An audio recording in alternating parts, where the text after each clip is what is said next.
Bueno, yo recién me fui al patio en los avisos, como hago siempre, me fui a hacer la ventilación sanitaria. Y me puse a leer acá una crónica de esta historia que vamos a escuchar ahora, tratando de en mi cabeza ir haciendo lo que hago habitualmente, ¿no? Como forma de trabajo, una red conceptual como para tratar de hacer una introducción no demasiado larga de mi parte para que ahora se escuche. Pero es una historia que tiene tanta cosa, tiene como tanto detallito, tiene como tanto ir y venir, tiene tanta injusticia, a mí la injusticia como que me clava acá abajo en el diafragma y me empieza, me hace mal. Y es muy difícil resumirla, es muy difícil. María Clara Bostiansich, ¿cómo estás? Hola, ¿cómo Bienvenida. estás? Bien. Bueno, y te acompañan, presentámelas vos, presentámele. Bueno, estoy acompañada por mi abogada penalista, la doctora Noelia Agüero. Hola, Noelia. Hola, ¿qué ¿Cómo tal? Buenas estás? tardes. Bienvenida. Gracias. ¿Y quién más? Y por la doctora Erika Agnes Hoff, que es mi abogada de familia. Bueno, hola Erika. Hola, ¿cómo ¿La están? puedo Buenas tutear? tardes. Sí, claro. Bueno, ahí está. Bueno, a ver, ¿cómo contamos tu historia? Bueno, yo creo que mi historia se cuenta quizás de atrás para adelante, ¿no? Porque de atrás para adelante se puede dimensionar las consecuencias de lo que es la violencia intrafamiliar y la violencia de género. En una causa como la mía que no es muy distante de la de tantas mujeres que sufren este flagelo. Hace 15 días mi mamá se tiró de un 10º piso. Mi mamá Mirta, una señora de 75 años, de quien yo era su única hija, abuela de 2 hermosas niñas, que son mis hijas, esposa, por 50 años de mi papá, dejando una nota que decía: les pido perdón, justicia por Carlita y las nenas, mi impotencia es abrumadora, los quiero, Mirta. Yo aún no puedo comprender lo que ha sucedido, todavía no he tenido tiempo de darme cuenta de que mi mamá no está más.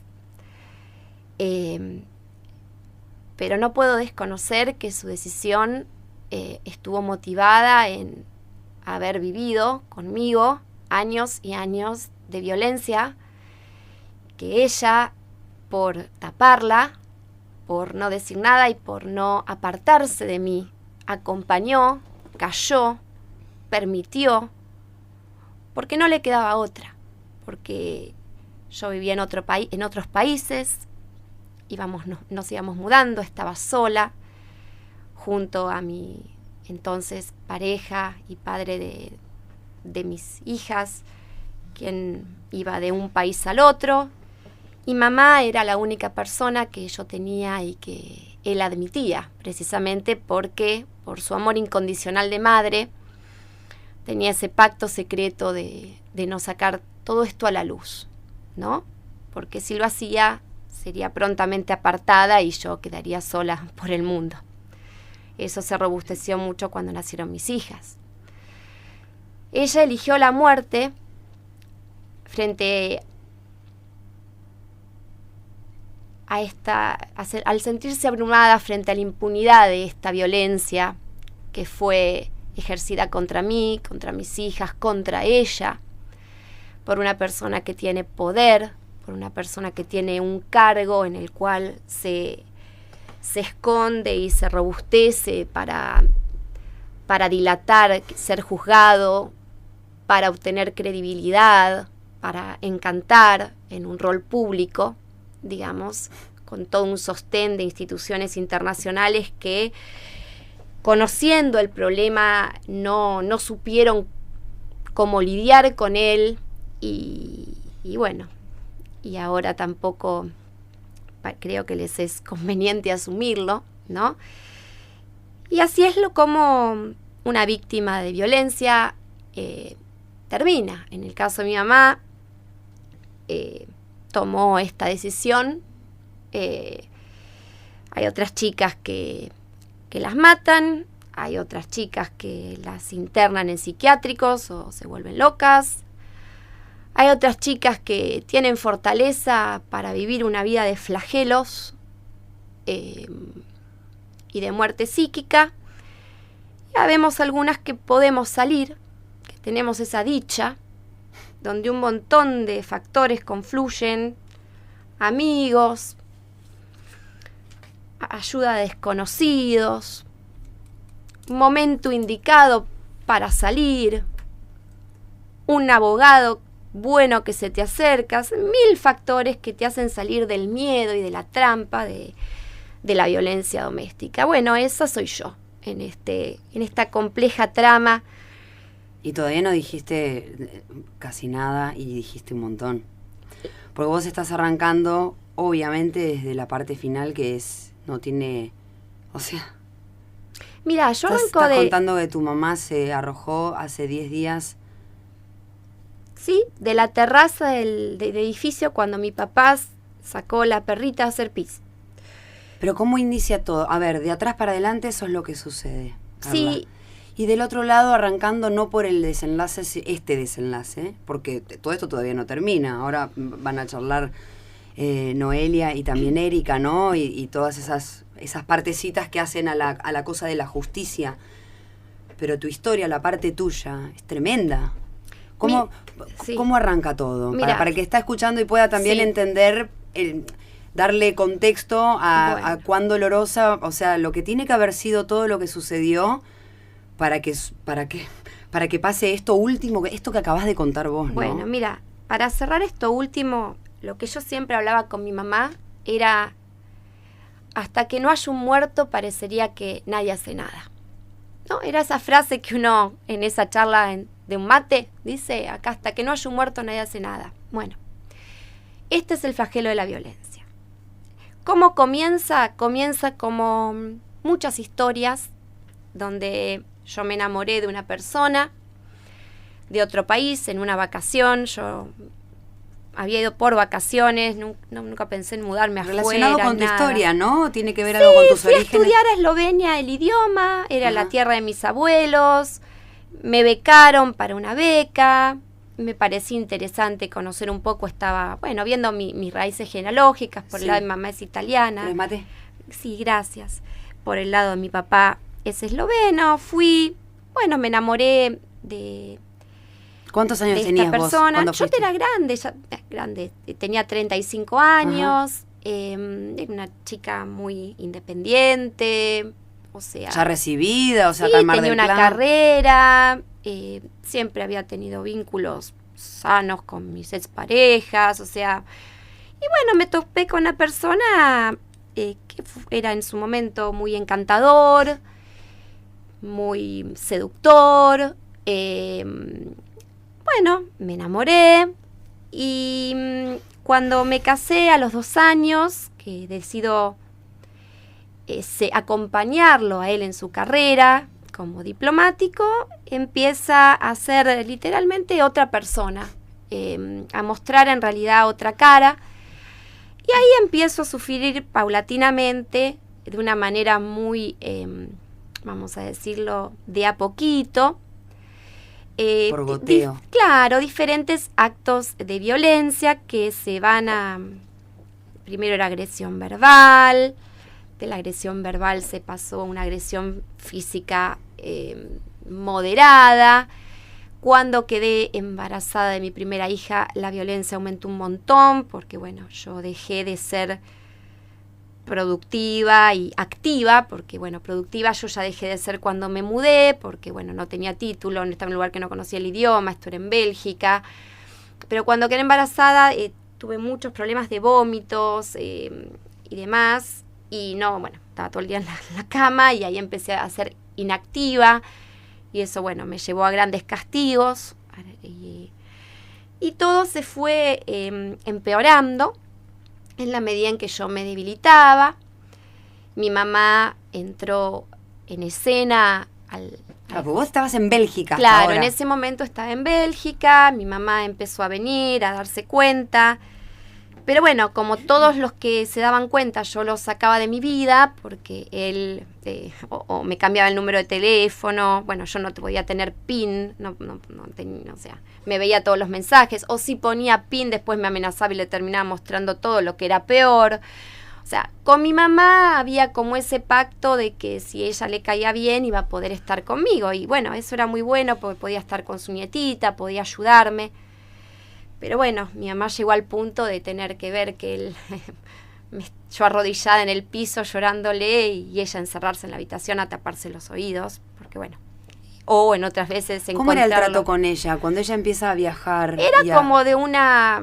No tuyo, claramente, ¿no? De él pero era de él. como una servil, una persona que, bueno, ella viene, ordena, tiene la nena, tu mamá se queda con, no sé, con Sofi, nos arregla las cosas, nos acompaña, o sea, era como una cosa, digamos. ¿Pero la trataba bien o sí, él quería mucho que ella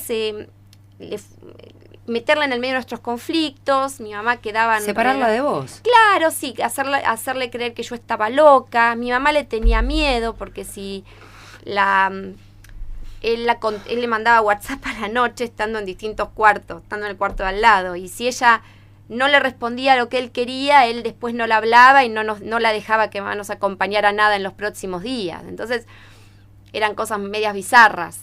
Un día nos fuimos a una estación turística, hubo una discusión y nos dejó a 4 kilómetros de la ciudad. ¿Con tu nena chiquita? Sí, con mamá a pie. No sé si estaba Sofía en ese momento. No, creo que estábamos con mamá. ¿Cuántos años tiene Sofía ahora? No quiero mencionar su nombre. Okay. Sí, porque acá hay 2 niñas que necesitan paz y necesitan, vamos a decirlo, tener... a ver, esto es parte de su historia, pero yo quiero darles a ella precisamente una vida lo más normal posible para un infante, para 2 niñas en su primera infancia, que tanto lo merecen. Sin embargo, me veo obligada, no obligada, sino me veo que necesito de hacer mi historia pública porque esta persona no va a cambiar. Él no asume que es una persona extremadamente violenta. Porque es importante, o sea, sí. Es importante, porque aparte acá hay mudanzas de país, tómate el mate mientras. Hay desarraigo, o sea, es violento por todos lados. Chicas, ustedes, por favor, cuando consideran que quieren decir algo, se suman, ¿sí?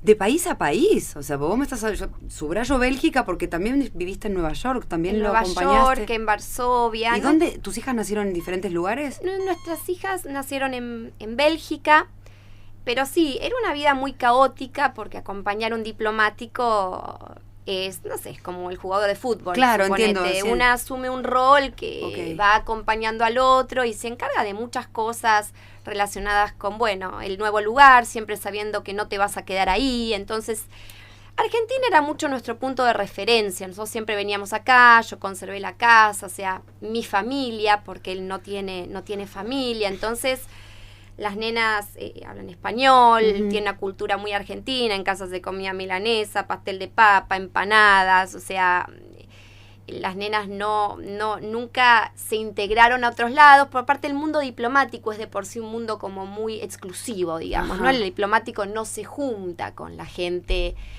ni le gusta, no es que yo me voy a ir a Bélgica a juntar con los belgas, primero porque a los belgas no les gustan mucho los diplomatas, hay toda una cuestión, ¿no? Del mundo de los expatriados, toda una fantasía de que es un mundo glamoroso, cuando no es así, digamos, o al menos tiene aristas que son muy tenebrosas desde el punto de vista de que los trapitos, no puede salir ningún trapito al sol, y eso es lo que yo viví por 1 año y medio pidiendo ayuda a su empleador, y de todas formas tratando de no brindármela, de decirme que me calle, reenviándole mis mails, obligándome a vivir con él. Después tuve que vivir en la calle, todos sabían y nadie decía nada. Eso motivó lo que vos decís, que yo demandara a sus empleadores en la Corte Europea de Justicia, precisamente por admitir que tienen un servidor público a quien le paga dinero los ciudadanos, porque él es un un burócrata, digamos, Claro. o digamos, es un miembro del Parlamento Europeo,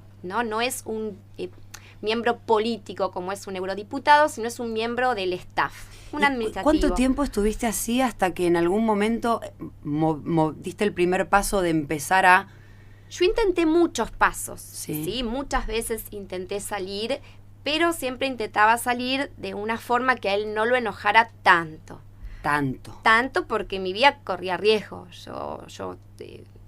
Él tuvo intentos de estrangulamiento, yo fui encerrada muchas horas con una chiquita sin leche, o sea, a mí me pasaron cosas muy feas, reales. Entonces, cuando uno pasa y conoce el límite entre la vida y la muerte, tiene un instinto natural a sobrevivir.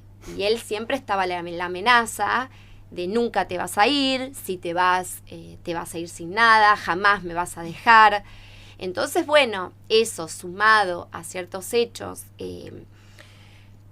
en los que él mostraba que era capaz, por ejemplo, intentar internarme en un hospital psiquiátrico de manera oculta y forzosa, poniéndome litio en el café para fingir una bipolaridad que no tengo, con profesionales a los que pagaba $500 la hora para auxiliarnos en un país extranjero, es algo que yo viví y de lo cual salí, no sé, zafé, digamos, pudiendo ir a Polonia.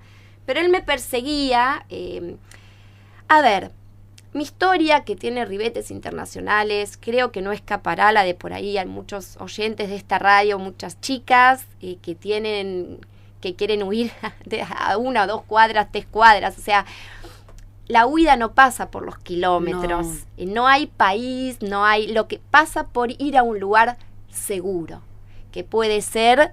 En mi caso era mi país, la Argentina y mi familia. En el caso de una chica que está huyendo será otro. Pero la dinámica que yo cuento a quien ha sufrido violencia, por más puede que ser yo esté de hablando, cuadra a cuadra. Exacto, porque acá hay 2 tipos de oyentes. El oyente que, bueno, no ha padecido violencia, entonces ve esta parte que ves vos, las aristas internacionales, las mudanzas, el mundo de la diplomacia, la inmunidad diplomática que se sumaba a mi caso. Es un caso realmente, las doctoras desde el punto de vista jurídico van a poder explicar eso, que tiene aristas muy particulares, el riesgo que corren mis hijas, porque él me demandó por la custodia exclusiva de mis hijas por yo ser una loca, basada en este diagnóstico de bipolaridad, en un lugar de 2 millones de habitantes que le dieron a él la razón y yo pensaba que era una mediación, pese a que soy abogada. Yo ahí aclaro, yo no soy abogada en causa propia. Cuando uno está en violencia, uno no es nada, apenas si es persona,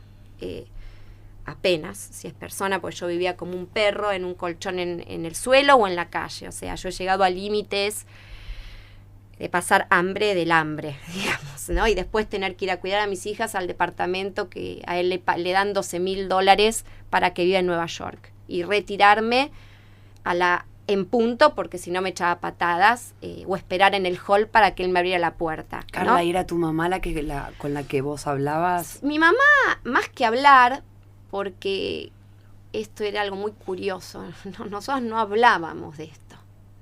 Éramos las 2 víctimas. Las víctimas no hablan, en general. Las 2 sabíamos, lo vivíamos. 3 días mi mamá antes de volverse lo encontró zamarreándome en el living, nos agarró a mí y a las nenas, se metió en el medio, nos encerramos las 4 en la habitación, mi mamá se hizo pis del miedo. A ver, mi mamá lo vivía. Hablar era mucho, porque hablar, ¿qué hubiera sido? Era poner sobre la mesa algo de lo que ella no me podía hacer salir y algo a lo que yo no me atrevía. Hubiera sido muy duro. Yo creo que eso es lo que pasó cuando yo vine a la Argentina. Cuando yo vine a la Argentina, empezamos a hablar. Primero yo tuve que empezar a hablar. ¿Y cómo empecé a hablar? Bueno, primero con la doctora Hoff, pero ahí no hablaba mucho, yo no quería. Yo ya en estado primero de shock. Propuse hacer una demanda penal para contar mi historia. Yo quería que quedara documentado, porque claro, yo tenía la idea que era una loca, me había creído un montón de cuestiones, no sabía la realidad, la mentira, no quería ver las pruebas que tenía, no quería tocar nada, porque yo no quería asumir lo que me ha pasado. Es un mecanismo muy, muy raro de comprender. Te lo entiendo perfectamente. ¿No? Pero sí fui llamada por luego de radicar la denuncia, fui llamada por la licenciada Mila Montaldo, de la Oficina de Víctimas, de la Fiscalía Federal de Mar del Plata. Ella me invitó a su despacho, Oficina de Víctimas. Yo digo, ay, ¿para qué me llamará? Y le empecé a contar la historia y bueno, me empezó a citar una semana, otra semana, otra semana. Y ahí empecé a entender que yo era víctima. Y era raro para mí porque yo no era ni persona y de golpe empezaba a ser persona. A su vez era mamá, lo que a mí me generaba, yo tenía que ser buena mamá. Mis hijas me tienen que ver contenta, reírme, en un mundo de fantasía, ¿no? Uno para los chicos quiere mostrarle todo lo contrario, pero después me empezó a quedar de claro que mis hijas, sobre todo mi hija mayor, había visto todo. O sea, yo fui descubriendo mi vida. Mi mamá, empezamos a hablar con mi mamá y mi mamá se sentía muy mal porque empezó a darse cuenta de todo lo que ella no hizo para ayudarme. Y claro, el descubrirse como víctima en estas charlas en la oficina de la Fiscalía me fueron a mí empoderando, lo que a su vez generó del lado de mi agresor, porque yo lo puedo llamar allá, así, no allá, el allá, de manera telemática, porque yo tenía miedo de cortar las comunicaciones, tenía miedo, más violencia, más amenazas, pero yo, claro, en el medio yo tenía mucho miedo, porque yo sabía de lo que era capaz, y a mí, por un lado en lo jurídico te dicen, bueno, tenés la ley y todo, pero yo sé que él es capaz de matarme, entonces uno en un punto también quiere preservar la vida, más allá de que te digan jurídicamente, todo bien jurídico, pero la persona me puede matar, yo lo sé y él me lo prometió y todo lo que promete lo ha hecho, entonces bueno, ahí se generó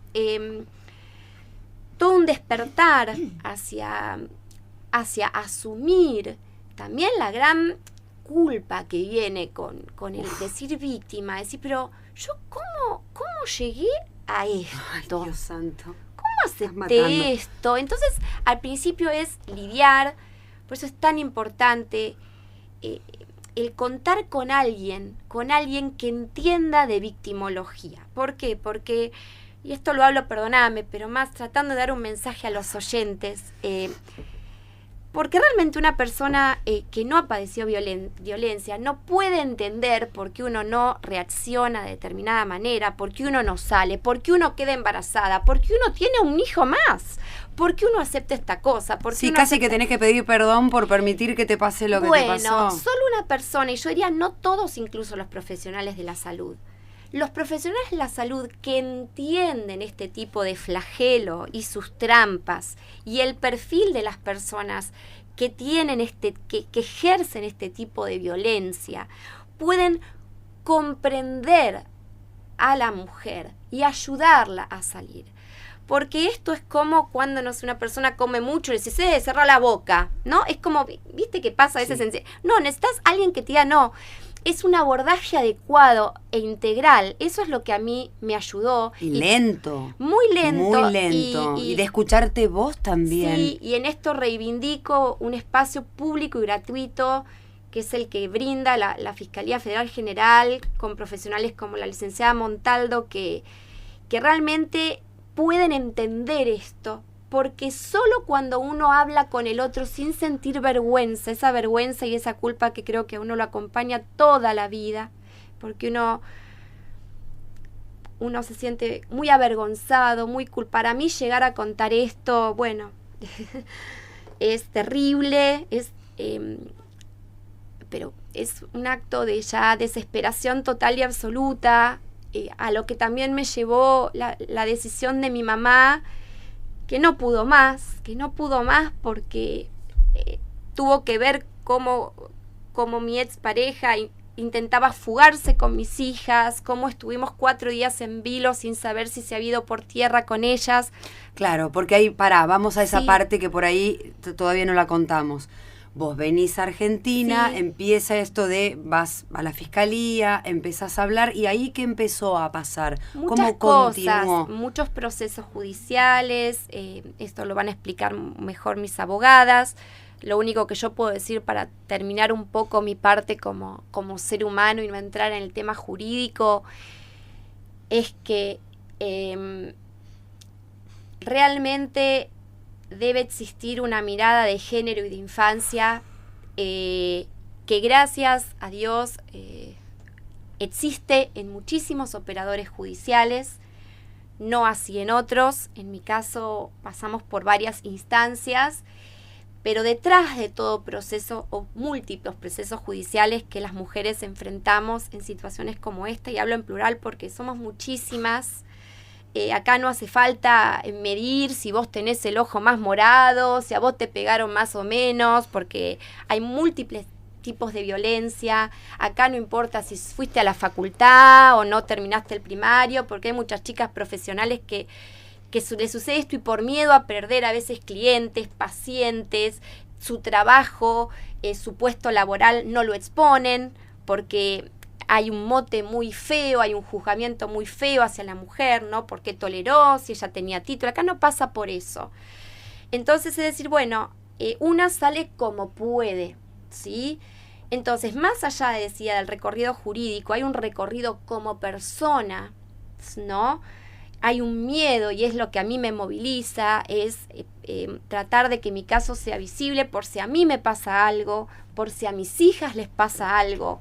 Yo quiero que quede una constancia, que mi voz sea oída, que más allá de lo que esté escrito en un expediente, alguien algún día pueda reproducir este audio y pueda conocer mi historia y saber que yo no soy mi mamá.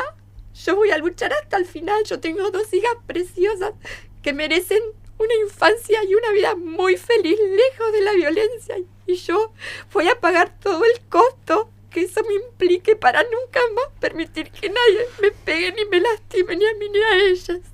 ¿Tenés un pañuelito? No, gracias. Si algo me pasa, yo quiero que mi voz haya sido oída.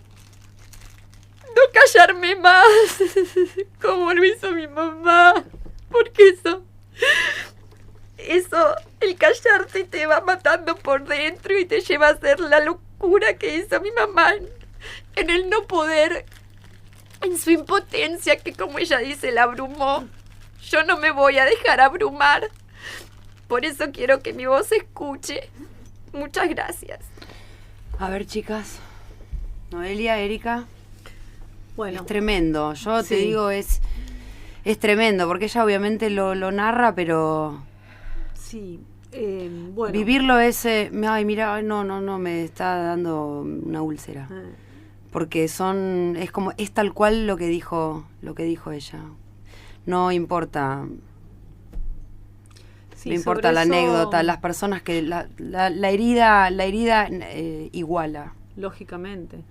Bueno, en breve te voy a transmitir, o sea, nuestra intervención acá. Te hablo de nosotros porque esto lo llevamos en Argentina con mi papá, que es el doctor Eduardo Hoff. Él es especialista en Derecho Internacional y yo en la parte de Familia Internacional. Claro, porque aparte acá también está ese tremendo... Sí, a ver, el caso es muy complejo, no me alcanzaría las horas para explicártelo y creo que tampoco al oyente le interesa esto y no tiene por qué saberlo. Sí, la escuchaba Carla y realmente te habló como lo que es, ¿no? Una víctima, pero yo quiero ir un poquito más atrás, porque cuando ella vino hace más de un año a nosotros, la primera que recibió la comunicación con Carla fui yo. Ella me llamó por teléfono, estábamos en feria judicial, no me recuerdo si era el mes de enero, creo, ¿no? Muy desesperada.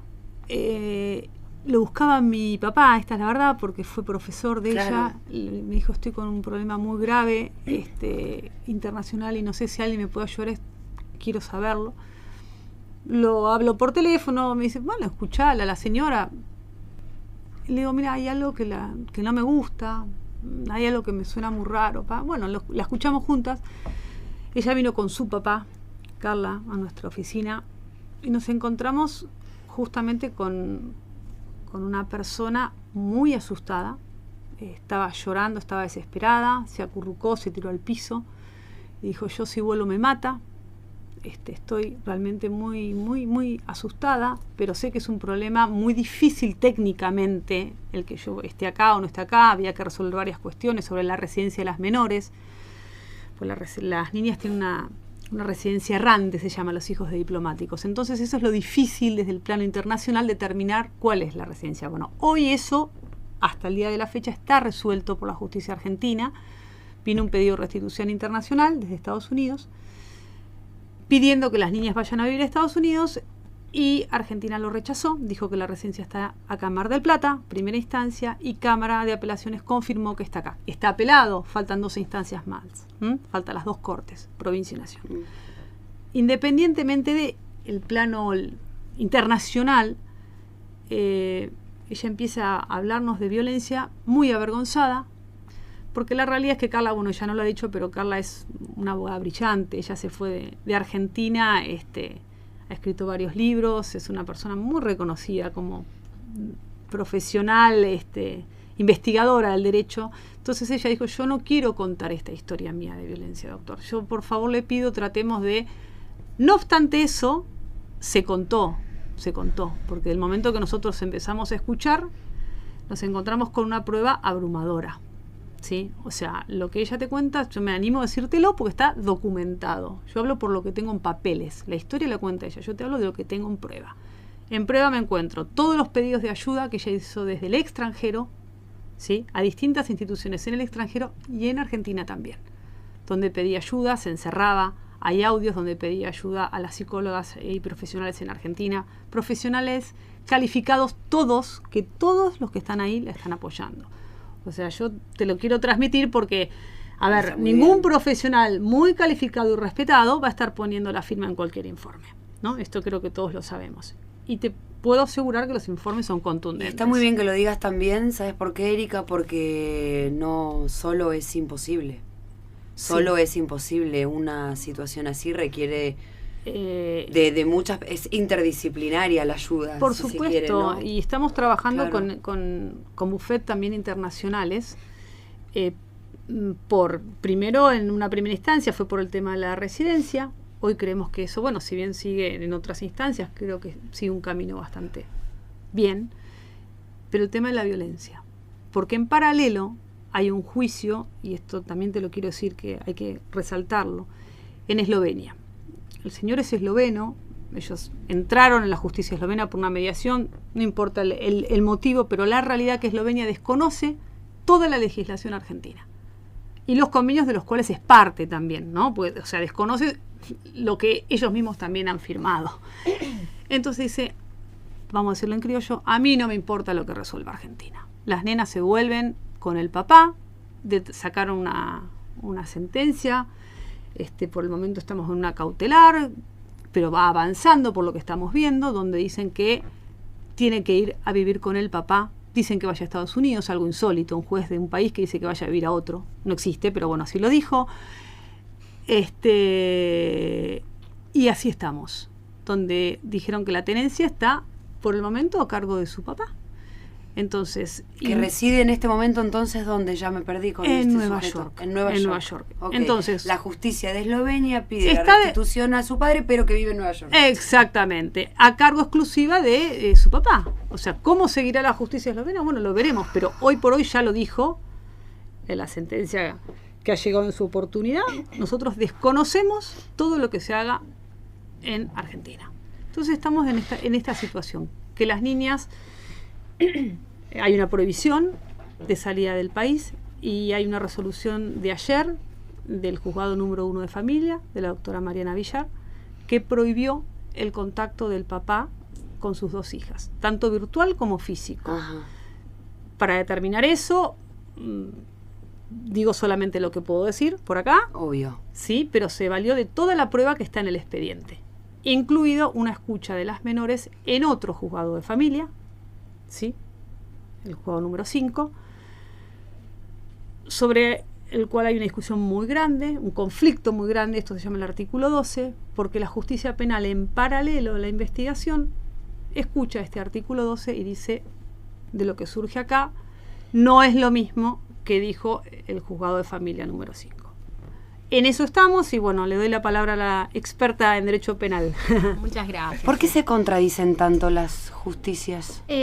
A ver, están trabajando en paralelo. Ahí va. Bien, está trabajando en paralelo. En familia, la doctora Hop, como bien dijo, hay causas de alimentos, de violencia y el tema de la restitución que continúa en corte. Pero ahora está trabajando este juzgado número 1, no el juzgado número 5, porque quiero aclarar que el juzgado número 5 dijo, no la restitución, las nenas se quedan acá, pero pueden viajar a ver al papá.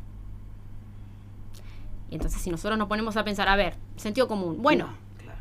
Si él tiene la tenencia de Eslovenia, ¿para qué sigue en Estados Unidos? No vuelven más esas criaturas. Claro. Esa es la Pero realidad. hasta yo me doy cuenta que no entiendo nada de leyes. Aparte hay algún que otro antecedente también en nuestro país que ha sido conocido con aristas distintas tal vez, pero es 2 más 2. Bien. Ese juzgado dice que las nenas salgan. Nosotros, yo voy a hablar ahora en 2 segundos más, hablo de lo que está pasando en la parte penal, que soy la que está llevando a cabo la causa. Nosotros en penal decimos de ninguna manera, o sea, estos chicas no se pueden salir, y logramos una prohibición de salida del país. La Cámara de Apelaciones Federal de Mar del Plata, el 23 de diciembre, resuelve. No Las se nenas van. no se van. La jueza de familia dice, vamos a hablar así, no me importa, las nenas se van.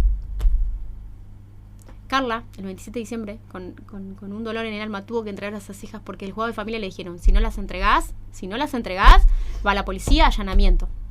Y te denunciamos penalmente. Carla entregó a sus hijas. Y este señor, porque, a ver, descansando en esta cuestión de que si había una prohibición de salida del país, que estará unos días en Buenos Aires o estarán acá y listo. Él intentó salir, se fue hasta Ezeiza con las nenas. Y si no fuera por la prohibición de salida del país que decretó la Cámara de Apelaciones de Mar del Plata Federal, no estamos acá contando esta historia. Esa es la realidad. Este tipo, aún así, el denunciado, vamos a decir el diplomático, hizo presentaciones. Me gusta más tipo. Hizo unas presentaciones nuevas. No, por favor, levanta la medida. La medida no se levantó. Y la jueza de familia continuaba, no. Como, a ver, no, hasta yo que soy letrada, abogada, no entendía. ¿Qué pasa? Por un lado tenemos a familia que dicen, no, pero ¿qué hay una? O sea, se están peleando, ¿quién tiene la vara, o sea, más alta? Nunca se entendió. Esa jueza de familia ya no interviene más. ¿Por qué? Porque ahora tiene que volver a donde estaba. Porque ella solo se tendría que haber ocupado de la restitución. ¿Sí? Bien. Aún así se excedió en su competencia y dijo, bueno, provisoriamente vamos a decir que las chicas viajen hasta tanto el juzgado anterior resuelva. Bueno, ahora estamos otra vez ante este juzgado. Bien. Este juzgado ayer resolvió que las niñas no pueden estar en contacto porque ellas, claro, a las 7 de la tarde todos los días se veían por videollamadas con su papá. Pero eso se estaba volviendo cada vez más terrible porque él seguía ejerciendo violencia sobre Carla. Porque Carla, yo les puedo asegurar a los oyentes que Carla contó un cuarto de la historia de lo que ella ha vivido. No tengo dudas. Hay cosas que ella ni las recuerda. No tengo dudas. Yo estuve en cada testimonial donde yo me asombraba de los testigos que decían cosas que Carla no denunció o que Carla no recuerda, que ellos recibieron un mensaje. Ese día estuvo Carla. Es impresionante que no voy a terminar más de hablar sobre eso, pero quiero decir que pasaron muchas cosas más. Entonces, en sede penal estamos en esta instancia, ¿no? Una prohibición de salida del país. Ahora tenemos esta cuestión de el impedimento de contacto, que se resolvió ayer en familia, y que esto refuerza nuestra posición en penal. ¿Por qué? Porque ya se había dictado una restricción de acercamiento a las nenas en penal. Pero la jueza de familia de la restitución la levantó y dijo, no, como el papá vino en octubre a verlas, que las vea. O sea, penal quedó en stand-by y ahora se refuerza con esto de que no solo tenemos una prohibición de salida del país, sino que tenemos doble restricción de acercamiento. O sea, este señor no puede hablar más con sus hijas ni tener ningún tipo de contacto. No, perdón, sí, porque vos sos acá la experta en penal un poco para que los oyentes sigan. Explicar un poco, si estás de acuerdo conmigo, el motivo de por qué determina la prohibición al penal. En realidad, la justicia penal está investigando delitos, ¿sí? Delitos contra las menores. Claro. Y eso es lo que ha determinado un poco. Bien. Sí, esos eran los 2 segundos que fueron 10, 15, 20 que yo iba a hablar de Tranqui, es muy complejo, pero se entiende perfecto. Tiene muchas aristas y nosotros estamos tratando de ser lo más criollas posibles para que la gente comprenda. Acá no vamos a hablar de tecnicismo ni mucho menos. Quiero que la señora que está en su casa, el señor, el pibe que está escuchando, entienda cómo es esta cuestión. O sea, hay varios delitos. A ver, si tengo que enumerar: amenazas, privación ilegítima de la libertad, las veces que Carla quedaba encerrada con su bebé, donde este tipo no le pasaba la mamadera entonces la dejaba recién nacida porque quiero ir acá un poco a Mirta, ¿no? A la mamá de Carla. Yo la acompañé a declarar en diciembre. Ella declaró ante la UFEM. La UFEM es la Fiscalía Nacional especialista en género. Ella contó cosas, como recién dije, de que ni la propia Carla recuerda, o que nunca comentó, que nos conmovió a todos ahí. Que yo, ni escuchando, vuelvo a decir, a la propia Carla, nunca había oído cosas semejantes. Entonces yo creo que Mirta lidió con eso. Ella se sintió muy culpable, porque como dijo Carla, ella acompañaba, porque si no acompañaba la apartaban. Entonces ella decía, ¿cómo no pude reaccionar? ¿Cómo no pude? Eso fue en diciembre. En el medio pasa esto de la prohibición de salida del país, que este señor intenta irse con las nenas. Entonces esta mujer venía acarreando. Entonces, para responder lo que me dijo Erika, muy bien su intervención, a ver, ¿qué delitos se investigan? Y tenemos amenazas, privación ilícita de libertad, lesiones sobre las niñas también, porque nosotros no vamos a tocar porque son menores de edad. Obvio. Pero hay muchos delitos que están en pie. Involucradas. Que las involucran. Por eso es que se dicta la prohibición de salida del país. Por el deber de vida y diligencia que tiene nuestro Estado. Y aquí lo único que voy a decir con respecto a esto, porque ya dije, las nenas son el límite, ¿no? Ellas no eligieron nacer en esta situación, pero sí que mi mamá, cuando el día jueves, antes de aquel domingo fatal, vino a casa a jugar con slime, que es como una plastilina que yo le había comprado a las nenas. Ella vino a jugar con las nenas, estaban armando galletitas de slime, y yo había dejado ahí toda una denuncia en la cual figuraba los delitos presuntamente cometidos por el papá sobre mis nenas, y mi mamá, que estaba siempre por ahí, porque estaba un poco en todo, estaba en toda mi vida, lo leyó.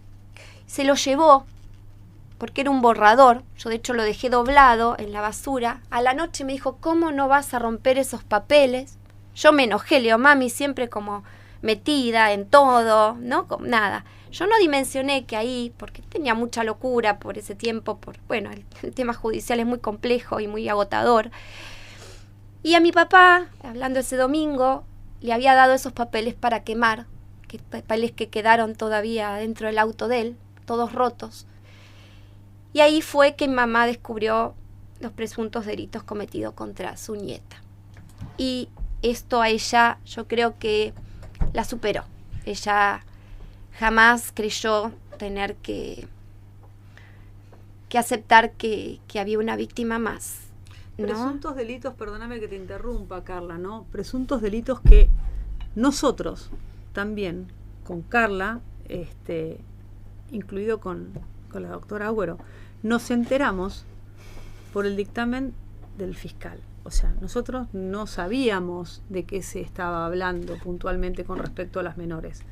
¿Sí? Todo eso surge de esta famosa escucha, de este artículo 12, que es una escucha que se hace en privado entre un juez y los niños, en este caso la niña mayor, con la jueza del juzgado número 5. Entonces, nosotros a fin de año nos enteramos de una circunstancia que nadie la tenía en cuenta, que realmente nos descolocó. No podíamos estar creyendo lo que más o menos se dejaba vislumbrar desde el federal, y ¿no? acá quiero decir algo a todos los que son mamás, ¿no? Que uno aprende como mamá, y sobre todo como mamá inmersa en violencia. Los niños que viven la violencia a la mamá son niños que, o eso le ha pasado a mi hija, no quieren sumarle a esta mamá más dolor. Quieren de alguna manera proteger a la mamá. Entonces no le cuentan a la mamá las cosas que ellos viven en primera persona. Y eso es lo que pasó con mi hija. Yo en un momento le dije, hija, habla. Y me dice, mamá, si yo digo las cosas, van a hacer que papá sea bueno. Le dije, yo estas personas, hija, son las personas que vos podés decir todo, porque ellos pueden cambiarlo, le pueden retar, le digo. Dice, entonces yo voy a hablar. Y ella fue. Y yo jamás dimensioné que ella tenía tanto en su haber. Ahora sí, con el tiempo que ella me ve, como dice mamá, vos de ser chiquitita, ahora ya tenés más músculo y sos más fuerte. Ella ahora sí ha empezado espontáneamente a hablar de cosas frente a lo cual yo soy muy cuidadosa, porque para eso yo quiero respetar que ella tenga su Obvio. espacio terapéutico, que ahora ha vuelto a recuperar, que otra vez la oficina de víctimas, la licenciada Montaldo, cuando el papá la dejó a Sofi sin espacio terapéutico porque no le gustaba lo que decía la psicóloga tratante de Sofi quedó, perdón, mencioné el nombre. Tranquila, no, es un nombre de De fantasía, mi hija, no pasa sí, nada. el nombre Tranquila. de fantasía.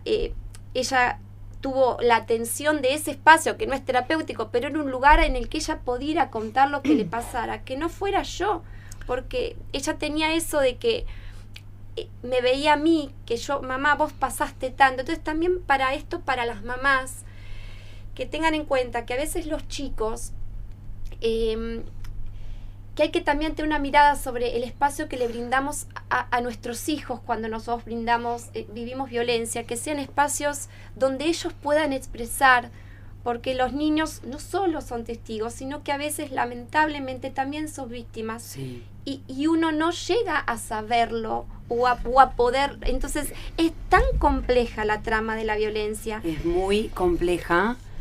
que hay que pedir ayuda. Sí, y no me parece para nada menor, se me fue la hora del programa, pido disculpas al informativo, hoy voy al informativo. Una de las cosas también que resalto y se mencionó varias veces es la importancia de que existan lugares que puedan cobijar a una persona que necesita empezar a hablar. No importa cómo se mueva o sí importa, pero me refiero a que no interesa tanto el detalle de cuál es el primer movimiento, ¿no? Siempre un primer movimiento, fíjate lo que dijo Erika, ella me llamó porque su conocimiento como abogada, claro, al conocer un poco de la cuestión, y sí, va por la cuestión internacional de la diplomatura y la mar en coche complejiza la situación. Más o menos movió esa pelota y empezó a preguntar. Un primer teléfono que se levanta, ¿no? Y ese teléfono activa otro y empieza la escucha y empieza el acto de hablar, que es lo más importante, porque cuando uno puede poner en palabras lo que le pasa, aunque salga desordenado, aunque cueste cronológicamente ubicar en tiempo y espacio, y a veces uno se siente perdón por el término, pero una tonta o un tonto que está tratando de explicar lo que en su cabeza está todo armado perfectamente, pero parece que te confundís a propósito porque querés ubicar en tiempo y espacio algo que es inanarrable, no sé cómo se dice, por lo difícil y por lo duro que fue. Entonces, que existan los espacios en donde, a ver, a mí me ha pasado de acompañar a una amiga que quería hacer una denuncia y que directamente no te atienda nadie en una comisaría. Entonces, hablar de que dentro del ámbito de la justicia haya lugares en donde se pueda escuchar a la víctima me parece también importante, ¿no? Porque si no, claro, porque si no también pasa eso. Gratuitos. Bueno, y encima, gratuito. Empieza a haber Público. un descreimiento de que no hay nadie que va a poder escucharme y eso agrava todavía más las cosas. Les agradezco muchísimo que hayan venido, que la hayan acompañado. Ahora después fuera de aire te veo y te ves como que te traspaso cuando te miro. ¿Qué quieres? Siempre le pregunto a las personas que vienen qué canción quieren escuchar y ella se me adelantó, quiero que lo sepan. Sí, bueno. porque me anotaste ahí en un ¿Le encontraste, Viole? ¿Qué canción me anotaste? Yo quería dedicar una canción para mi mamá y para todas las mujeres, sobre todo para aquellas que están en el infierno de la violencia, de Marta Gómez, que se llama Lo Innombrable, y la quiero compartir también con todas aquellas personas que trabajan con víctimas, además de mi letrada, con la licenciada Montaldo de la Fiscalía General y con todas sus colegas que día a día tratan de ayudar desde un espacio gratuito y público para reivindicar estos espacios y animar a que las mujeres denuncien y se animen a alzar su voz. Dedico a mi mamá y a estas mujeres Lo Innombrable de Marta Gómez. Gracias por venir. Gracias. Personalmente, Luz, te quiero agradecer porque vi en tus ojos cómo entendiste esta historia, cómo pudiste sentir empatía y cómo los escuchaste de verdad. Te quería agradecer enormemente el espacio, pero también este momento de que te miramos, que estuviste y nos acompañaste enormemente. Nadie se tiene que aguantar absolutamente nada que le haga mal. Nadie.